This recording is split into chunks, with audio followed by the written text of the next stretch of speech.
When it comes to the content that we create in the RPG Elite Network, we rest on 4 pillars. The first one is RPG Elite Philosophy. And you guys know we've done a ton of videos, over 40 videos on that. We got an RPG Elite Philosophy for Life series that we've been doing for a while now. And we still got a few more videos to go on that. That is a major pillar of the content that we do within our network. But another is non-fantasy alternative genre tabletop RPGs. So what does that mean? Well, that means that anything that's not traditional fantasy, right? So no dwarves and elves and swords and spells and all the rest, none of that. That is the reason why we do not cover the game that I refuse to mention by name on this channel. It's not the only reason, there's like several. I got like 7, but that's one of the reasons, because our brand is covering all the rest of the other genres. Superheroes, sci-fi, post-apocalyptic, some of the supernatural stuff, some adventure, some super spy espionage, and some of the cross-genre stuff as well. That's what we do. That's what we focus on here in the network of RPG Elite. Now, another one is, of course, classic tabletop RPGs. Every Friday we go deep and we get into the mindset of those who have come before and kind of give a head nod to them as we look at the mechanics of some of the classics from back in the day. But then there's a 4th one. And the 4th one is family-friendly tabletop RPGs and games. Now, I've only done one game that was kind of family-friendly. You guys saw that before. And today we're going to do our second. I got an email a little while ago, looked at it, and at first I was like, I don't know, should I do this? And I said, why not? It looks like it might be cute, something for the family, let's do it. So got the game, played the game twice actually. And now in this video, I'm going to give you my grade for the game, because I normally do an A through F type deal. I'll give you my grade on the game. I'll let you know what the other people said who played the game also. So we're going to open it up. We're going to see what's on the inside. And then we're going to go ahead and give you a brief overview of how the game is played.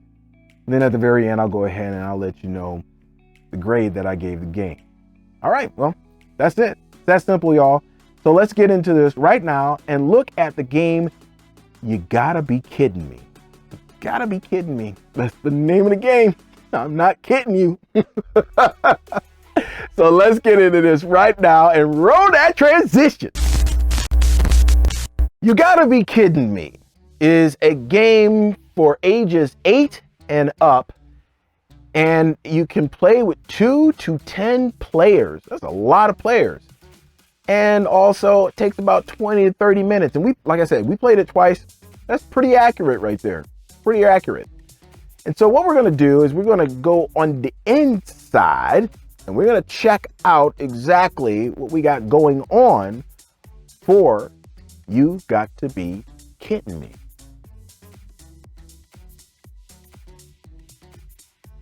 So You Gotta Be Kidding Me is a card game, and you have a deck of 95 total cards.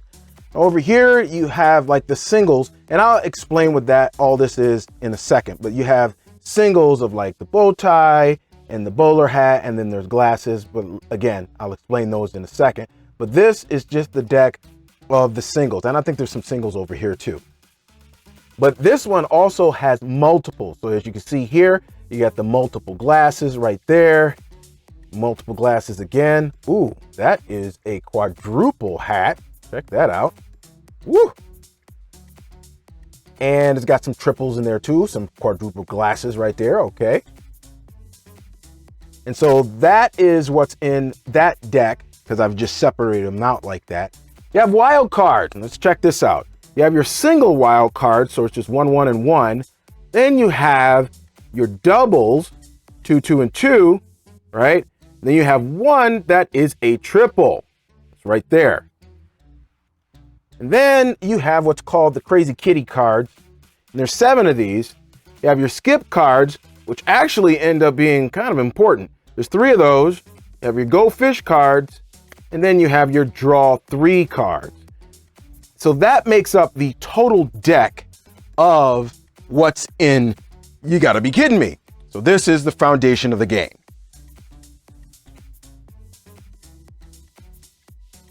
Next, you have what are called scoring tokens. There are 60 of these. Each one of them have an animal on it, some kind of pet here. And everyone gets 5 of those. And then every time that you lose, you take one away.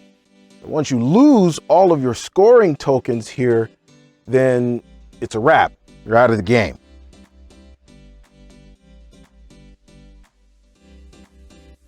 This is a reference card to tell you how many cards that you have. It just lets you know, okay, you have so many of each card. So as you can see here, you got 6 of the blue bowlers, 6 of the pink or red, I don't know what you would call that, magenta bowlers, and you have 6 of the kind of lime green bowlers. So it's just so you have all of your cards and you know what cards are supposed to be in the deck. There's 4 of these. Not real sure why there's 4 of them, but it is what it is. I guess if you have a lot of people playing, you know, and a lot of people want to know, wouldn't know why they would want to know, but it's there if you want it.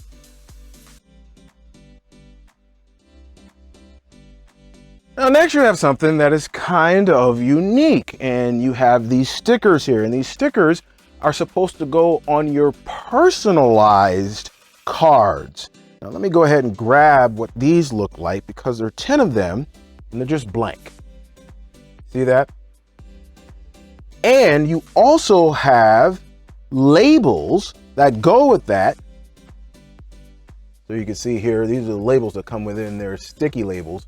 So basically what you're supposed to do is you're supposed to take the labels and you're supposed to print whatever pet that you have or animal that you want to be in there, print it on the label, then stick it on the card, and then put one of these on the card for the animal like that, right? And then you can make your own personalized cards. So for if you've got birds or goldfish or cats or anything like that, you can put them in the game yourself. And again, you can only do that to so many because there's only 10 cards here. That's kind of neat. I thought that was a little cute.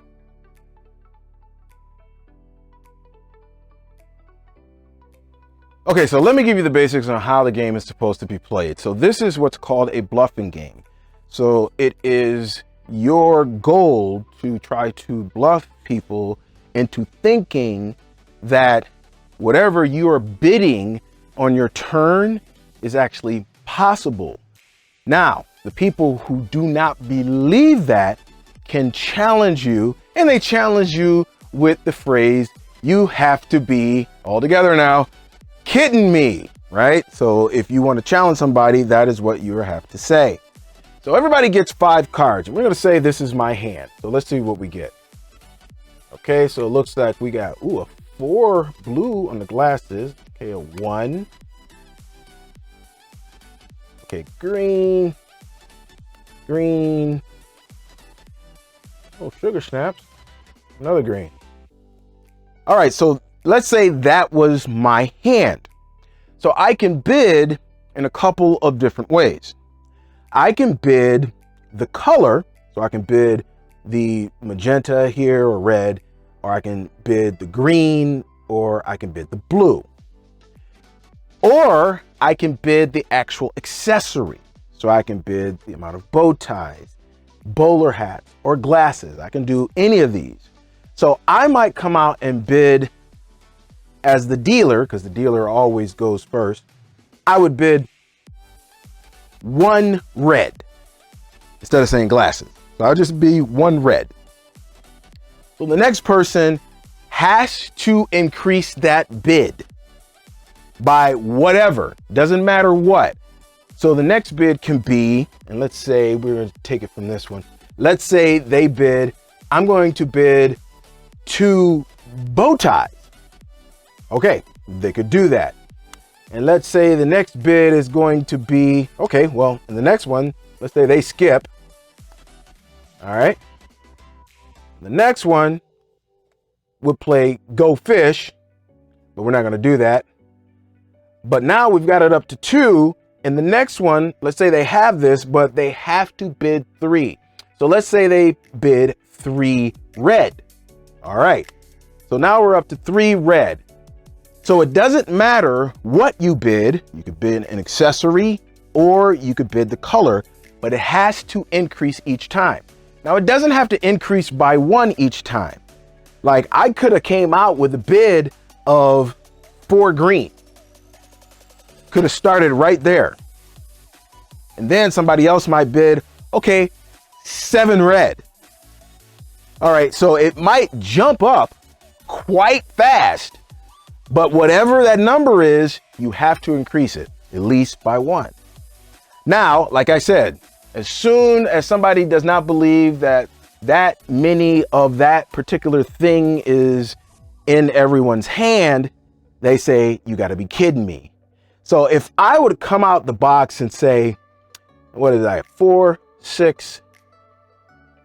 Okay. So if I come out the box and say, I'm going to bid 10 bow ties. Now, everybody at the table doesn't know if I have 10 or not, or if there are enough bow ties around the table to do it. So if I come out that high, then we know that that round is going to be very short because coming out swinging like that, sometimes you're bluffing and sometimes you're not. I don't have 10 green. I only have 6. I'm counting on somebody else around the table to have at least 4 more green. So you could play it like that however you want to play it. Now they could call my bluff and then everybody would put down their cards. And if it happens to be 10 green on the table, they would take away one of their tokens here. And then they would become the dealer and a new round would start. That is, you gotta be kidding me in a nutshell. However, there is one more thing that you could do.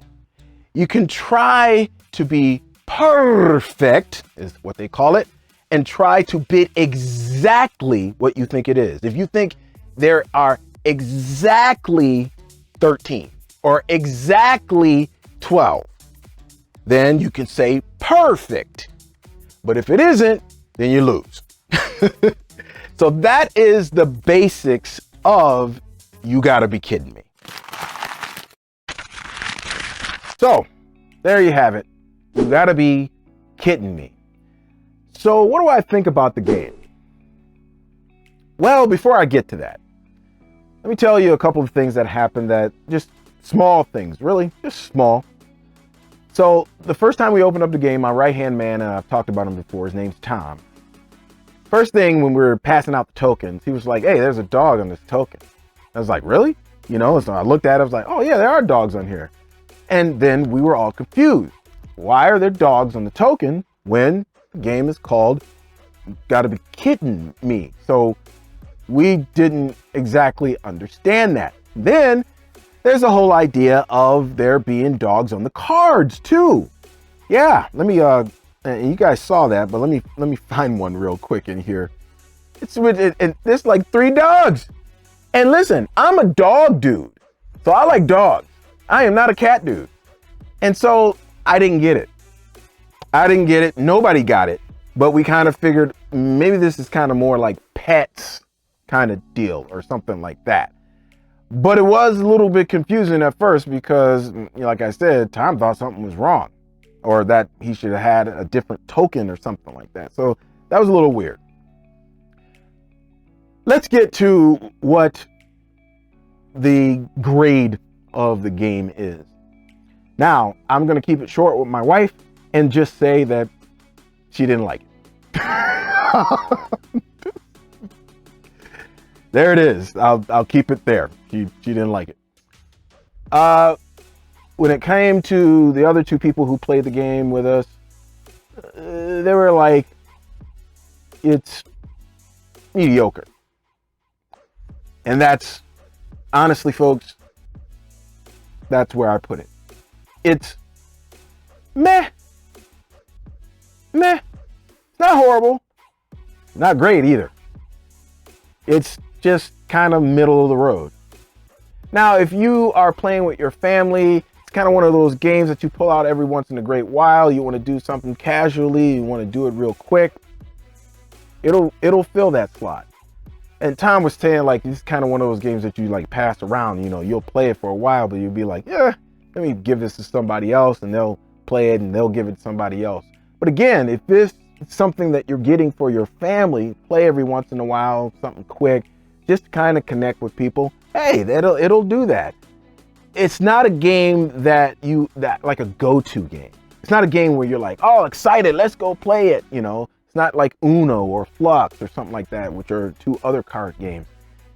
It's meh, like I said, you know, so it's not horrible. It's not great. And, but it is a pretty decent family type game. I'll give you that in the family category. So what's my grade for the game? I give it a C. I give it a C. Like I said, meh, middle of the road. Not horrible, not great, just there. You know what I mean? That's it. That's what I got for you. Now, hey, because it's middle of the road, you might be thinking, well, you know, I'm not going to listen to that guy. What does he know? All right, then. I mean, if you want to go and grab the game, the link is down in the description. Try it out for yourself. You might like it. And it's like I said, it's kind of one of those games that's mostly for families or even for children. And I think that's where it skews mostly, on the children's side of things. So if you want to get this for your kids, well, that'll work. But not for adults. Even, it's kind of like Candyland. Well, no, it's not like Candyland, because Candyland is actually fun. So it's not to say that this game's not fun. It's just not as fun as Candyland, you know? It's fun for like a minute, and then you're like, okay, well, let's move on to something else. And you kind of feel that way after the first round, really feel that way after the second round. But there you go. That's just my opinion. If you, like I said, if you want to check it out, link for it is down in the description. Shout out to Stoneblade Entertainment, who created the game, even though it's kind of meh, you know, in our eyes. But hey, you put the work in, and maybe you learn, and maybe do some tweaks on the thing. And it could have been called "You Doggone Kidding Me." That was from Tom, by the way. That wasn't from me. But I thought that was I was like, yeah, that would have been cool. Just a little rebranding or something like that. But thanks for giving it to us and letting us try it out. Hey, if you got any value out of this video today, then could you do me a solid and could you just go ahead and crush that like button? Crush that like button. Also, if you want to stick around here with the Leet Nation, you can do so by just hitting that subscribe button and that notification bell. So, after seeing all of this, you haven't experienced the game, of course, but after seeing all of this, what's your likelihood of going out and just grabbing the game just to try it out? Is it highly likely, lowly likely? Let's get some engagement going down in the comments below. Like to see that, and I'm sure that Stoneblade would like to see that also. Well, that's going to be it, y'all. I got to slide on out of here, so that means I got to do my snaggle post. So exit, stage left. Hey, if you guys have a game coming up this week, happy gaming, y'all. I pray it is an RPG Elite session that is more immersive, enjoyable, and meaningful. So until next time, it's your boy, it's me, Servant, saying peace. 5,000 Leets. I'm gone.